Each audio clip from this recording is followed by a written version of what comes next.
Olá pessoal, tudo bem? Meu nome é Guga Valente, muito prazer, sou professor de língua portuguesa, professor de redação, professor de interpretação de texto. E hoje, aqui nesse vídeo, fui convidado pelos meus amigos aí do Mais Gel para poder dar uma palhinha sobre redação com vocês, Eu vou falar um pouco sobre redação com vocês, mais especificamente sobre tema. A gente vai fazer uma análise aqui de como são os temas do Enem, de como são os temas de redação do Enem, e vamos falar um pouquinho também sobre como ele pode ser pedido, como é que isso pode cair na prova também, beleza? Fiz um esqueminha bem simples aqui, eu espero que vocês me acompanhem aí, tá? Então a gente começa aqui falando, do que é tema. Então, uma definição simples de tema seria essa, É um recorte de um assunto sobre o qual se produz um texto. Então, quer dizer, o assunto é maior do que o tema. Tudo bem? Dentro de um assunto existem vários temas, Então a gente pode dizer que o tema é um recorte aí desse assunto, Um assunto que é muito amplo, então dentro do assunto tem vários recortes diferentes e a isso a gente dá o nome de tema. No caso do Enem, é muito comum que o tema venha na forma de uma frase nominal. Isso significa dizer que ele não tem verbo, tá? É uma frase ali que vem de forma nominal. Claro que isso não é uma regra, Já houve temas, a gente vai ver exemplos aqui de temas que tem verbo também, mas em geral é uma frase nominal. Tudo bem? Bom, quais são os assuntos que são cobrados aí no Enem? O Enem trabalha basicamente com temas de ordem social, política, cultural e de vez em quando ambiental, Então, assim, pouquíssimas vezes o Enem cobrou questões ambientais na prova de redação. A pegada mesmo é sociológica, especialmente o tratamento com as minorias sociais. Essa é uma análise muito recorrente no Enem, tá? É claro, novamente, que não é todo ano que cai uma questão relacionada a minorias sociais, mas a gente viu aí nos últimos 10 anos, uma predominância de trabalho com esses grupos da sociedade. O tema é sempre sobre o ser humano, tá? Sempre vai ser sobre o ser humano. A relação do ser humano com alguma coisa. Então é natural que se fale do ser humano no tema também, ok? Como é que é a estrutura do tema, Que a gente vai aprender a identificar essas partes do tema do Enem. Então, o último Enem, que a gente teve em 2019, o tema foi o seguinte: a democratização do acesso ao cinema no Brasil. Um tema ótimo, um tema excelente, um tema que não fala especificamente de minorias sociais, mas dá para a gente problematizar pensando, por exemplo, que o acesso ao cinema, ao espaço público, à sala de cinema por parte das pessoas mais pobres é menor. Então, dá para a gente problematizar também nesse sentido aí. Mas aí não é isso que eu quero ver com vocês agora, eu quero analisar. Então, quais são as partes desse tema? Vamos destrinchar esse tema aí. Então, a gente tem essa primeira parte, que é a análise do tema, que a gente vai fazer agora. Então, ó, o foco do tema, qual que é? Cinema. Você sai da prova e te perguntam, sobre o que caiu? Você vai falar cinema. Esse é o assunto geral, tá certo? Então, o foco é cinema. Aí a gente vai ter uma palavra modalizadora ou uma expressão modalizadora aí. No caso, a gente vai chamar só de modelizador, tá bom? E aí no caso é a democratização do acesso. Ambas palavras são substantivos abstratos. E substantivos abstratos representam ações, Eles podem ser transformados em verbo. Democratização, democratizar. Acesso, acessar, tá certo? E o contexto? O contexto geralmente é o Brasil, tá bom? De vez em quando você vai ter sociedade brasileira, Brasil no século XXI, mas em geral o contexto é Brasil. É claro que o tema não precisa ficar restrito a isso, Há temas que podem ser mais abertos e que podem trabalhar com outra perspectiva, mas em geral o tema é sobre o Brasil.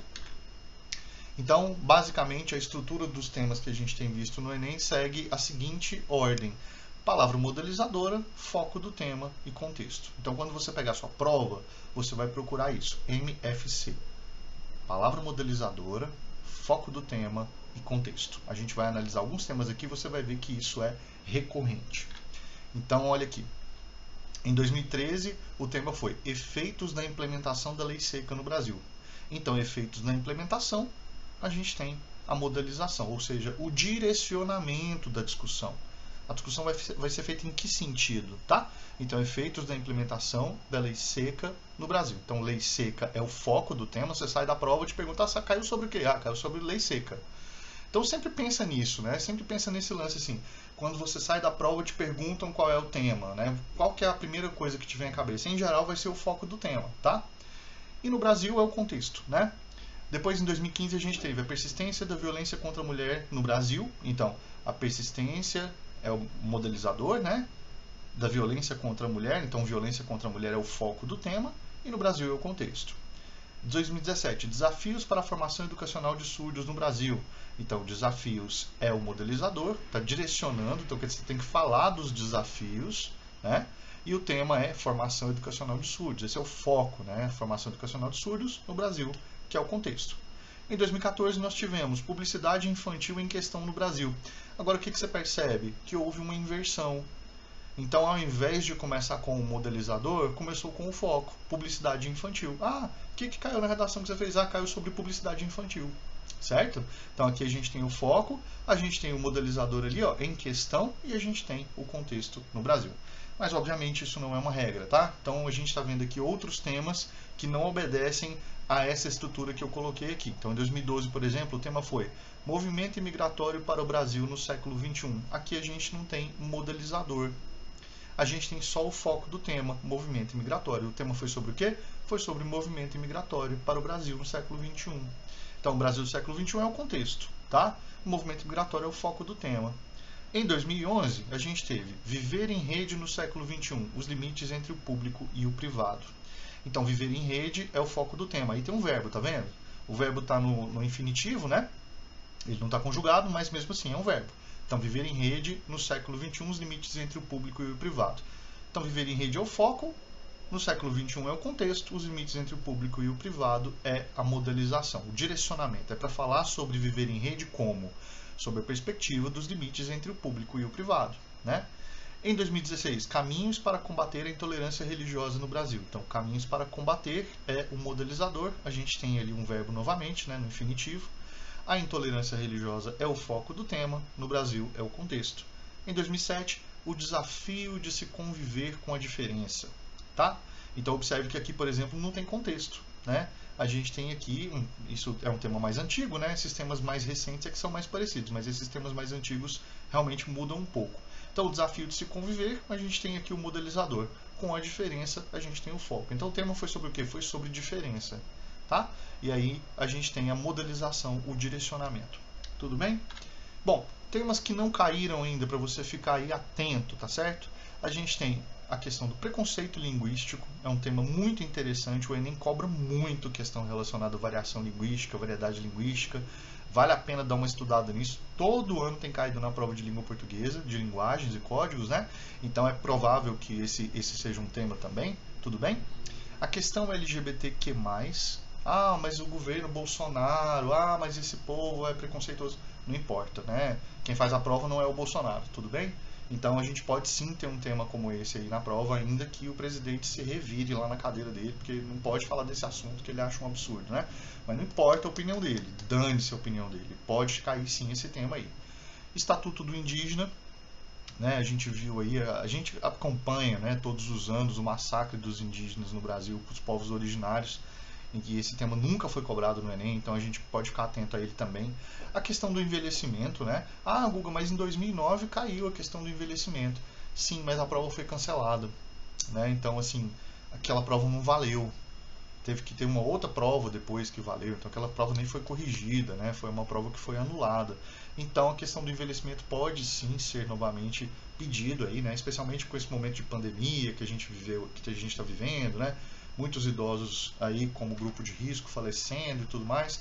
Eu não acredito que caia alguma coisa relacionada à pandemia por conta da obviedade mesmo, né? Acho que não vai cair uma coisa óbvia dessa. Mas pode cair, né? Nada impede aqui. Então a gente tem aí a questão do envelhecimento como sendo um tema possível. E eu também coloquei aqui a qualidade da alimentação, né? Um tema um pouco diferente desses outros temas aí de minorias, de uma pegada de grupo social e tudo mais. Mas é porque realmente essa é uma questão muito importante aqui no Brasil, né? Um país que recentemente voltou para o mapa da fome da ONU, né? E isso é uma tristeza, né? O país tinha conseguido sair disso anos atrás, mas infelizmente a gente retornou aí para o mapa da fome na ONU. Então a questão da alimentação é uma questão muito relevante, não só da qualidade, mas a alimentação em si. Então ficar atento a esses temas aí, porque eles podem sim, né, ser temas aí pedidos. Não estou dizendo, não vou adivinhar qual tema vai cair, tudo bem? Mas sim, esses temas podem ser pedidos aí, beleza? Eu vou ficando por aqui. O meu Instagram é @gugavalente. Se você quiser me fazer alguma pergunta lá pelo direct, fique à vontade, tá? No Twitter eu tô lá como Prof. Guga Valente, e você pode me achar lá também e pode me fazer perguntas que eu terei o maior prazer em te ajudar, tudo bem? Um beijo para você, boa prova, que a sua vacina venha logo e aproveite essas aulas maravilhosas desses professores aqui, todos meus amigos queridos. Um abraço.